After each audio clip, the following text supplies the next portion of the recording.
नमस्कार दोस्तों, मैं हूं राघवेंद्र। स्वागत है आप सभी का इन खबर पर। सीताराम येचुरी भारतीय राजनीति के एक महत्वपूर्ण हस्ताक्षर। उन्होंने 72 वर्ष की आयु में गुरुवार को अंतिम सांस ली। उनका जीवन भारतीय कम्युनिस्ट पार्टी यानी कि मार्क्सवादी की राजनीति और वामपंथी विचारधारा का प्रतीक था। सीताराम येचुरी का राजनीतिक करियर जवाहरलाल नेहरू यूनिवर्सिटी यानी कि जेएनयू में छात्र नेता के रूप में शुरू हुआ। उन्होंने अपनी प्रारंभिक शिक्षा हैदराबाद से पूरी की और फिर 1969 में दिल्ली की ओर रुख किया। दिल्ली विश्वविद्यालय के सेंट स्टीफन कॉलेज से इकोनॉमिक्स में ग्रेजुएशन करने के बाद वे जेएनयू पहुंचे।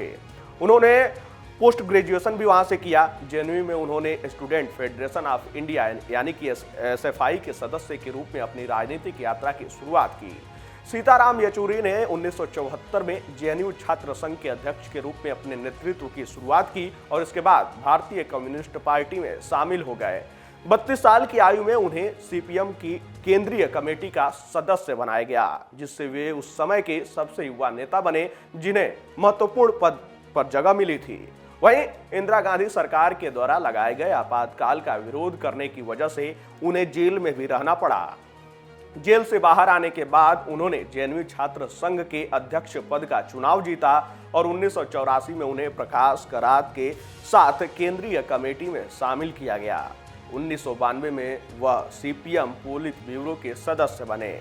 1990 के दशक में येचुरी गठबंधन राजनीति के प्रमुख चेहरों में से एक बन गए। जनता दल के विभिन्न धड़ों ने कांग्रेस को सत्ता से बाहर रखने के लिए एकजुट होकर चुनाव लड़ा।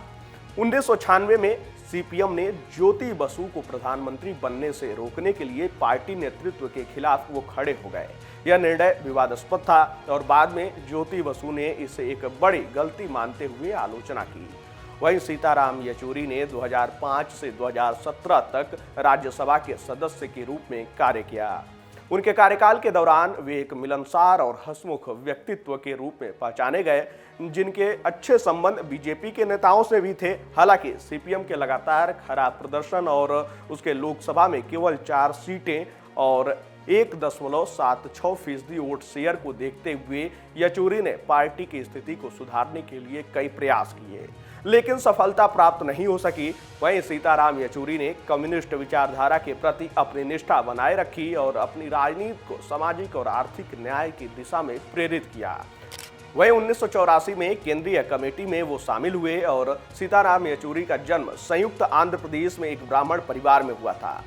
वे एक सौम्य और हंसमुख शख्सियत के मालिक थे, जिनके अच्छे दोस्त राजनीति के विभिन्न दलों में थे। उनके निधन से भारतीय राजनीति में एक यथार्थवादी और प्रभावशाली नेता की कमी अवश्य महसूस होगी।